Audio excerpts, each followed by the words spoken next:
Well, good morning, everybody. This is David McLeod coming to you from Belmont, California.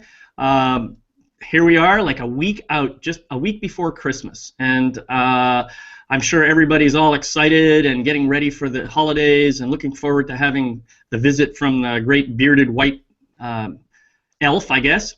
And Tommy and I are here anyway because we love doing this stuff and we want to share with you as much wisdom as we possibly can and hopefully to help create a better world, and that's what we're here to do. And today our topic is called Less Nice, More Real.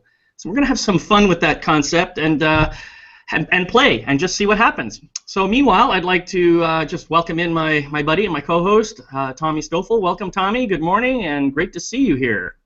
Thank you, David. Yeah, today I'm coming to you from chilly Hoboken, New Jersey.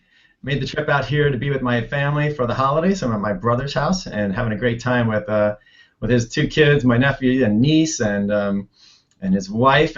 And yesterday we celebrated the second day of Hanukkah. So happy Hanukkah, everybody, if that's in your purview.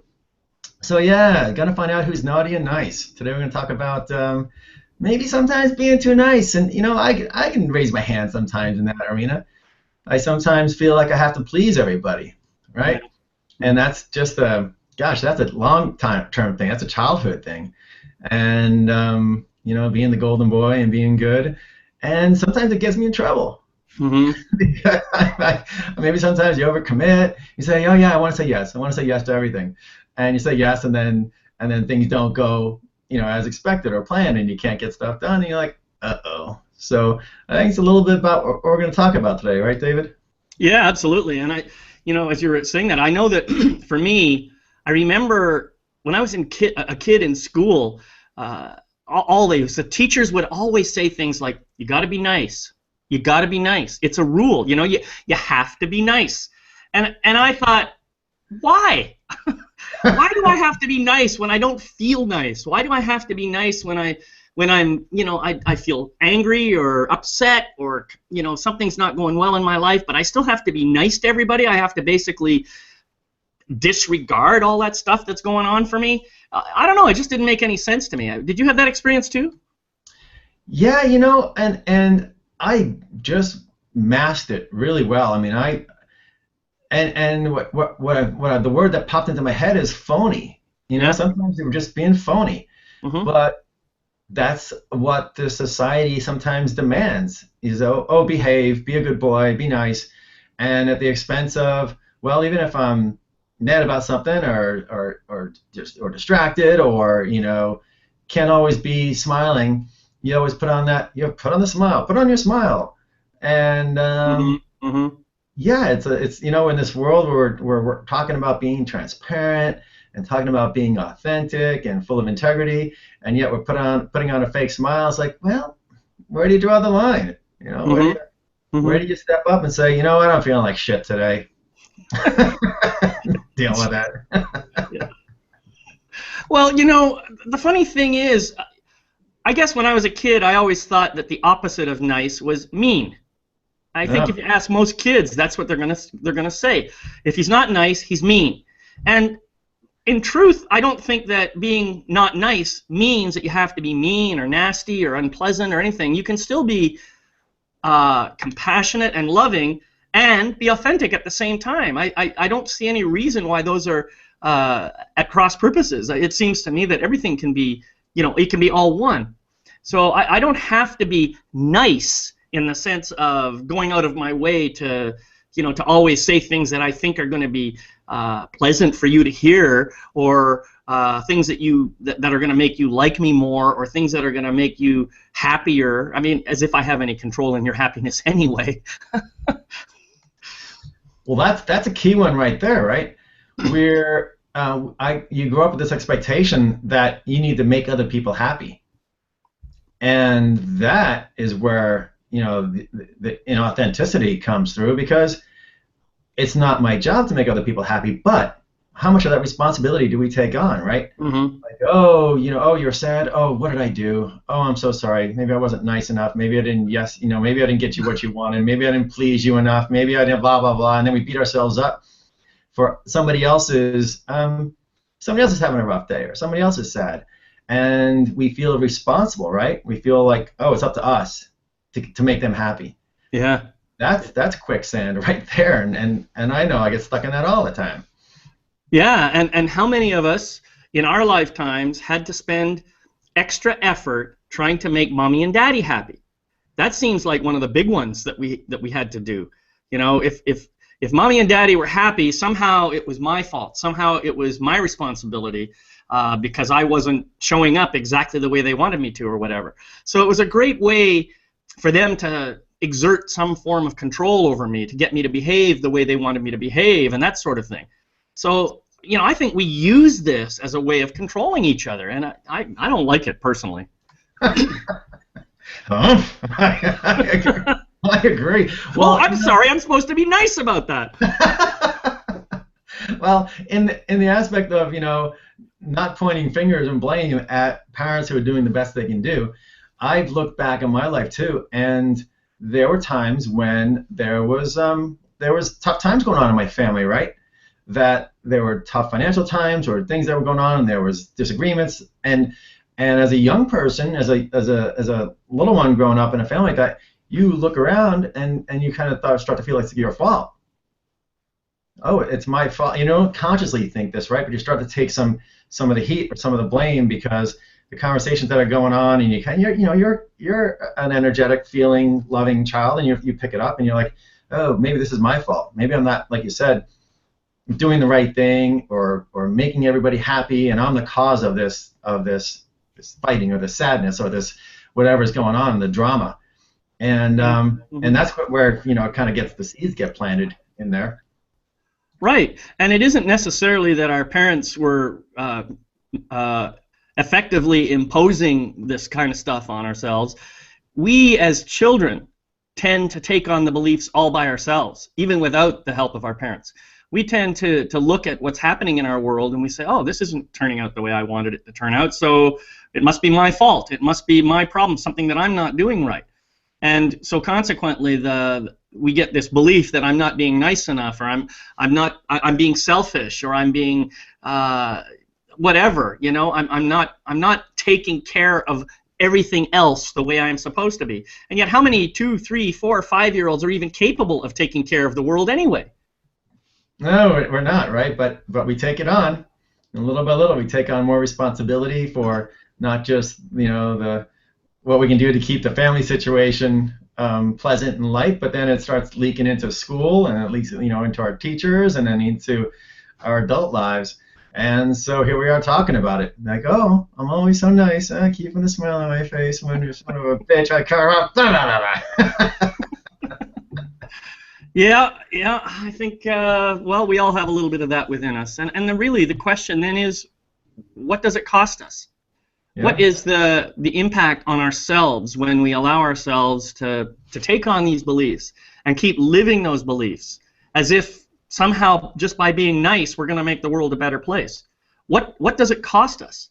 I think personally, in my own life, I know that, you've heard my story here before, where I basically gave myself up for the first 40-odd years of my life by trying so hard to look to other people to find out who I really was, to find out what I wanted and needed from those people, to try and please them in some way and make sure that all of their needs were met. What I ended up doing in the process of doing that was giving myself up and losing who I really am in the process. So, I don't know, did people like me because I was nice? Did people like me because I was a pleaser? I don't know if they liked me or not. But one thing I know is I didn't like myself very much. And that was more painful than anything else, I think, once I realized that. Yeah, it does. It manifests in different ways. In your case, that we feel like we look to outside sources to validate ourselves, right? To feel worthy, to feel self-worthiness, because we've already beat ourselves up so much. So yeah, it comes out that way. What else? What else? Because it comes out in different ways too. Always trying to please somebody else. I had a thought, it came, it went.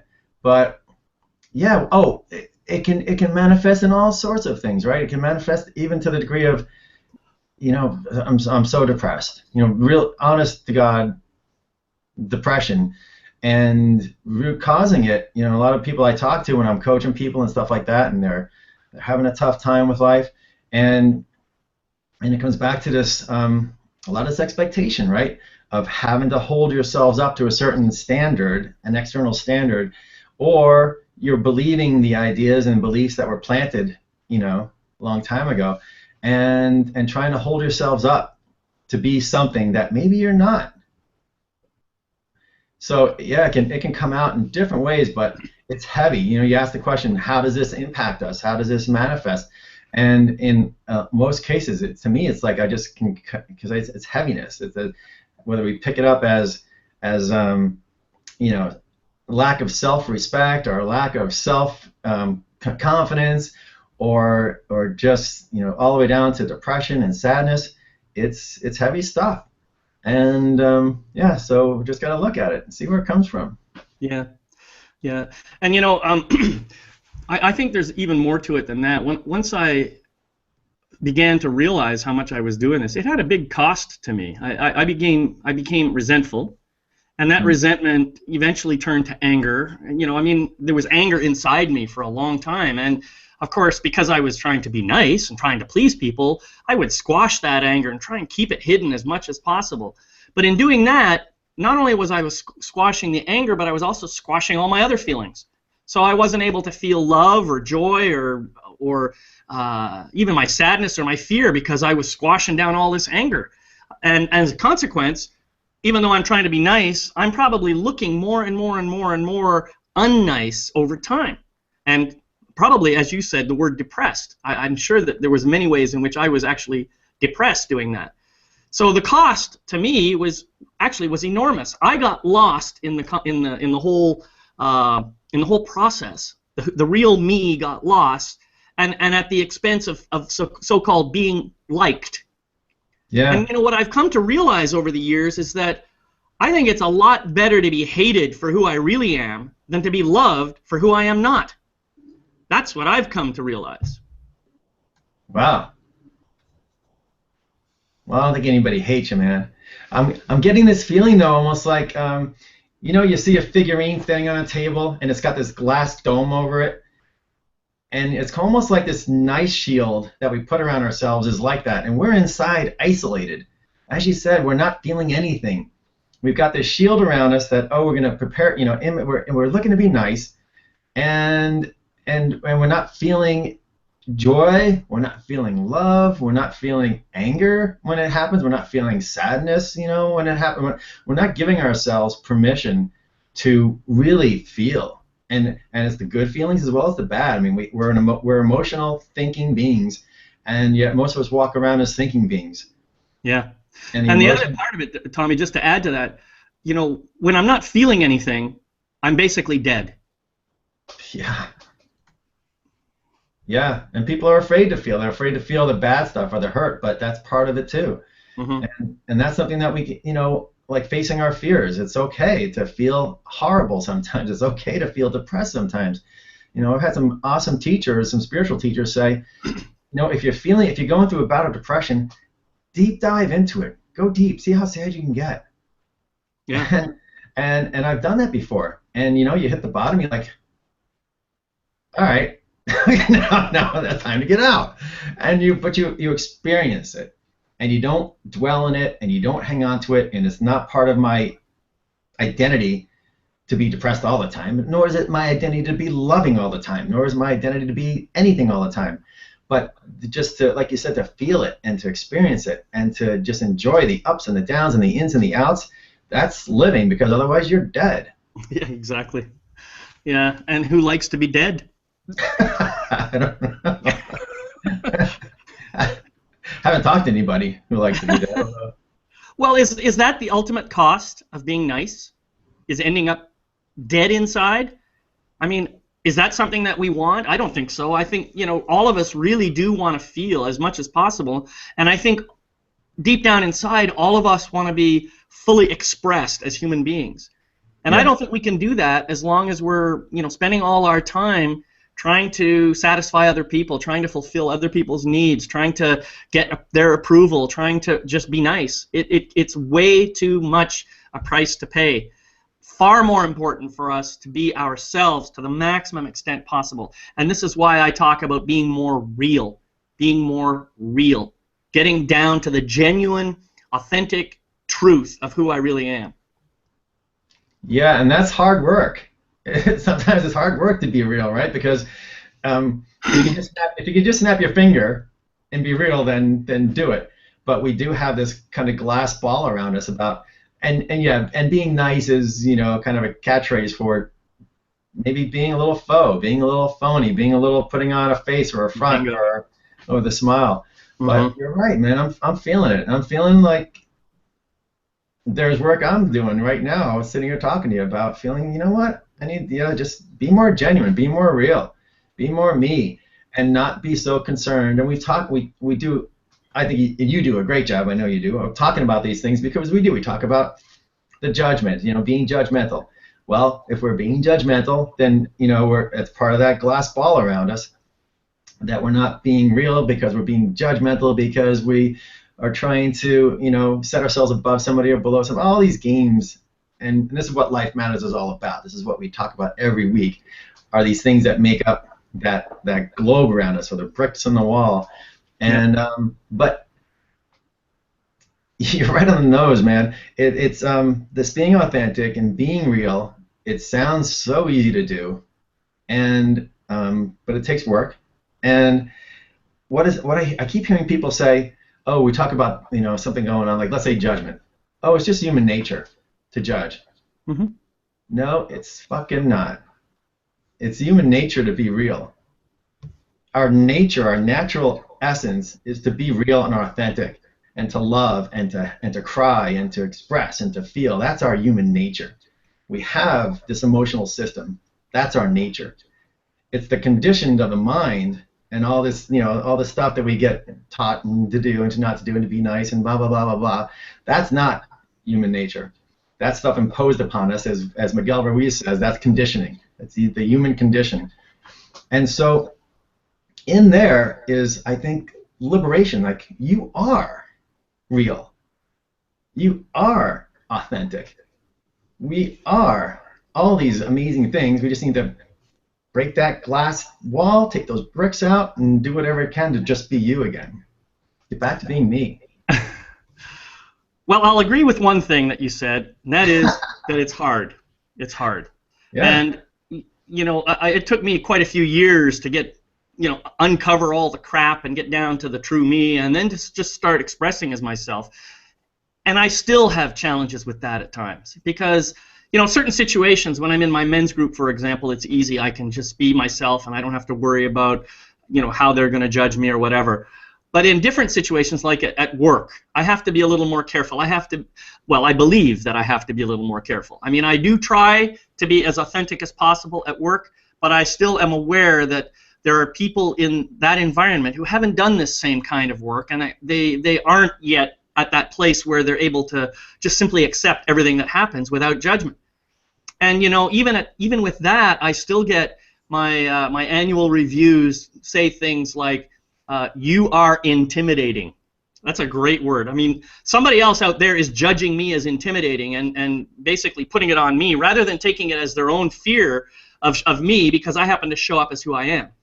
And I find that interesting, And as for the judgment piece, I do think it is part of human nature, and I also think that it is something that is a real gift for us because every time I judge, it's an opportunity for me to look at some aspect of myself that I'm not necessarily fully embracing and accepting.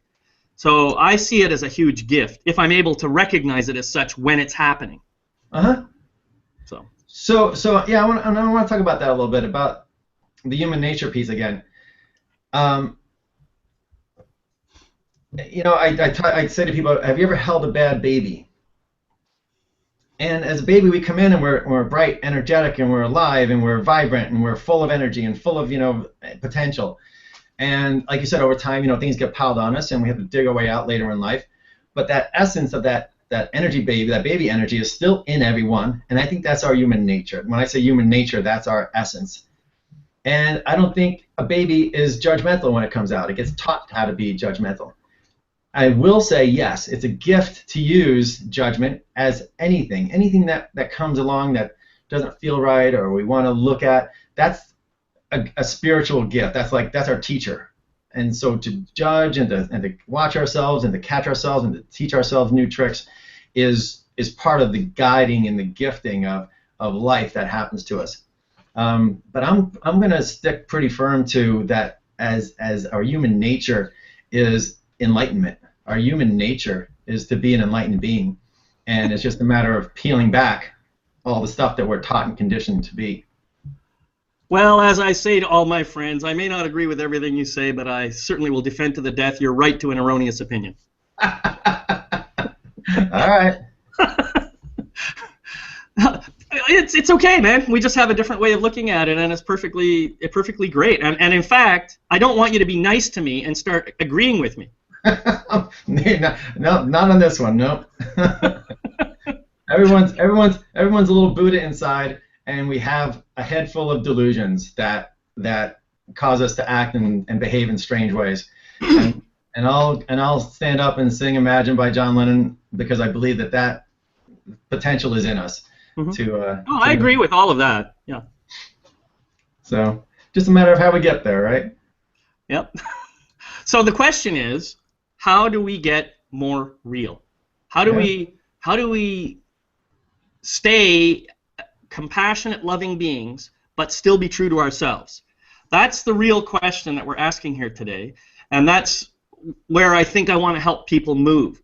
I think it's okay to be nice as long as you're not giving yourself up, but don't be nice at your own expense. That's really what I want to say, and don't give yourself up in order to appear to be nice, because in the long run, you're just hurting yourself. In the long run, you're just creating, I think, in my judgment, bad karma for yourself. So there is a way to be authentic and real that doesn't mean making other people wrong. That doesn't mean making other people feel bad or whatever. It just means standing in your ground, kind of the way Tommy and I do here. You know, we may not agree with each other, but that's okay. You know, we can still love and respect each other even though we don't hold exactly the same opinions. And I don't have to please Tommy with my way of thinking, and he doesn't have to please me with his. We can be real, and we're inviting all of you to do the same. So right there, David, there's things like, so what makes us be overly nice? And if we're in this mode of defending ourselves or defending our position, or I'm right and you're wrong, then we're putting up that shield. That's part of our warning system. And like we're over polite or we're too nice because we don't want to offend somebody. Well, you have to get your own self to a place where you don't get easily offended, right? Where you don't take things personally, where you really don't care. You know, work on not caring so much about what other people think of you, that you're not so dependent on their approval. And this is the work, right? Because you can't go out there and change other people's minds, and you can't change the way other people are treating you. You need to change the way you see yourself. Yeah. And get to that place when people start shooting bullets at you, you know, of I don't like you, or you're too intimidating, or you're too whatever, that you just see these bullets coming from a mile away and you just kind of get out of their way, right? You pull the matrix on them and you just let them fly by. And that's the challenge, and that's the game, is to make yourself, you know, that you're responsible for you. You're okay in your authenticity. And you're not impacted by other people's slinging stones and arrows and whatever it is that makes you put up the shield again. Mm-hmm.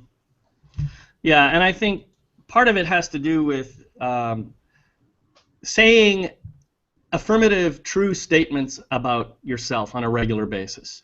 Nice. And this is one of the things I do. I have a daily program that I offer out there. It's called the Daily Affirmation Program. It's available through my Magic of I Am website.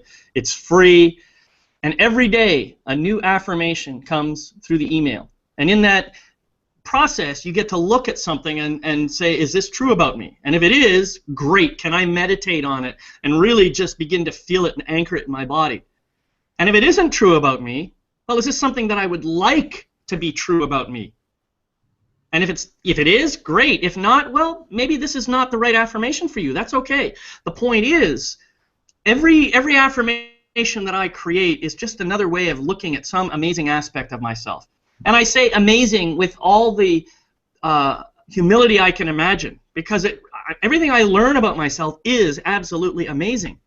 And I mean, I love it. I love it. The more I dig deep and the more I find out, the more fantastic it really is for me. And I'm in awe, because I think all of us have this potential. Every single one of us.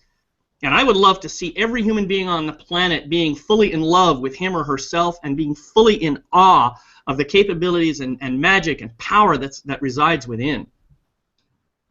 That your magic of I am, David, that power you're talking about, that authenticity, is what I call human nature. I believe that at our core, that's what we are. And that's when I say human nature, that's who I'm referring to, is that essence of us that is perfect and is beautiful.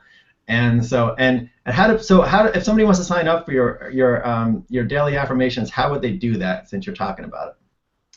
Okay, well, you can just go to my website, themagicofIam.com, and there's an offerings there's a tab there that says offerings, and right underneath offerings on that tab, you'll see the daily affirmation program. Just go there, sign up. It's free, and you'll see videos from me once a week, and you'll get the affirmations every day, and it's pretty cool.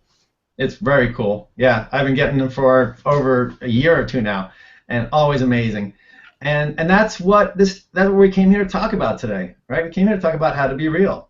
Yeah. And you do that every day. Every day you send something that helps somebody think about how their realness, their trueness, who I am, and my authentic self. And so you live this every day, man. You're doing great service and great help out there. So Thank you. Well, you know what, Tommy, I also wanted to talk a little bit about our Life Matters TV website, because we finally got it finished. It's pretty nice. It's got all of the posts for our the last 35 shows. Every show that we've done is going to be on there. And what I'd really like to do is get people to go there and visit. It's life-matters-tv.com. And just go and check it out, and view some of the posts that we have there. Leave some comments. Tell us what you think. Share it with your friends, because this is our really huge passion. We want more and more people to find out about this. Yeah, absolutely right. So Hanukkah gifts, Christmas gifts, New Year's resolutions. Send people the URL. Get them out there. Get them to look at this stuff, because they'll find something. I was looking back through, just this morning, I was looking back through some of the stuff we did back in the early shows, way back in April and May, and I was like, wow, there's some great stuff out there. And I was like, I'm gonna go watch this one again, because right now this one's pertinent for me. And that's another thing too, right? You may not have, you're watching our show, if you're watching it live or watching it within a couple days of doing it, you might have some things that really hit. We get some people that said, that's just what I needed today. Thanks so much. But you may not be, in this exact situation today. But you look back through 36 episodes, and you're going to find something that's bugging you today, or that you're struggling with, or that you need a little, guidance with. Boom, there it is. Look through the list, pick something that feels right for you today that was done 3 months ago. Maybe you watched 3 months ago and it, came and went. Yeah. It's there for you, and that's a great gift. And David, again, thank you for being the technical mastermind behind putting the website together and getting all those videos out there. Thank you. Yeah, you're welcome. And I was going to say, I've had the same experience, because as I've been putting some of this stuff together, I actually have stopped and watched some of these videos. And I'm amazed myself as I watch them. I said, holy shit, these two guys actually know what they're talking about. It shocks the hell out of me, because as I've told people, I said, we don't script anything. This is coming purely from our hearts, and that's what I love about it. And that's where the amazing wisdom. I don't even know necessarily what wisdom has come out today. I'll go back and I'll watch this and I'll say, holy shit, I can't believe I said that. Or Tommy will do the same thing. It's pretty amazing. Yeah, it's lovely. We have one of our people who watch the show, and she said, "You guys kind of remind me of those Car Talk guys," and she started calling us the Soul Talk guys. Oh, I like that. Took that as a beautiful compliment, and thank you all for watching and participating. So what's coming up, man? Next week we have a guest. We have a very special guest. Her name is Beata Lewis. And Beata Lewis is a coach. He's an executive coach. He coaches people in business and does some amazing things. So she's gonna next week we're gonna talk about trust. Oh Trust, yeah. trust in relationships, trust at the workplace, how trust kind of gets eroded, and how to restore trust. And it's going to be a really awesome show. She's an amazing woman and a ball of energy, and very much looking to having Beata on with us next week. Trust, man. That is a great topic, one of my favorite subjects. I can't wait to get in there. And by the way, folks, we're coming up to episode 40 here pretty soon. So I think in 4 weeks or whatever, we're going to be doing our what did we call it last time? The Life Matters free for all. Free for all. Free for all number 2. Yeah. It's going to be another 1-hour show, and we're going to be taking questions, comments, ideas from you, the people who watch our show. We're going to be taking ideas from you. So we're going to be asking you to send stuff to us at lifematterstv@gmail.com. And I'll be sending out email to remind you about this, and I'll also give you another place where you can submit your ideas. But we want to get as many ideas as possible so we can do the magic fishbowl that Tommy set up last time, and we can do the same thing we did before, and just see what we can create out of that one. Yep, very much looking forward to our next free for all. In the meantime, everybody, again, happy Hanukkah, Merry Christmas, happy holidays, Festivus for the rest of us, and all that good stuff. Right. Happy holidays to everybody. Goodbye, Tommy. We'll see you soon. Peace, David. Love you, man.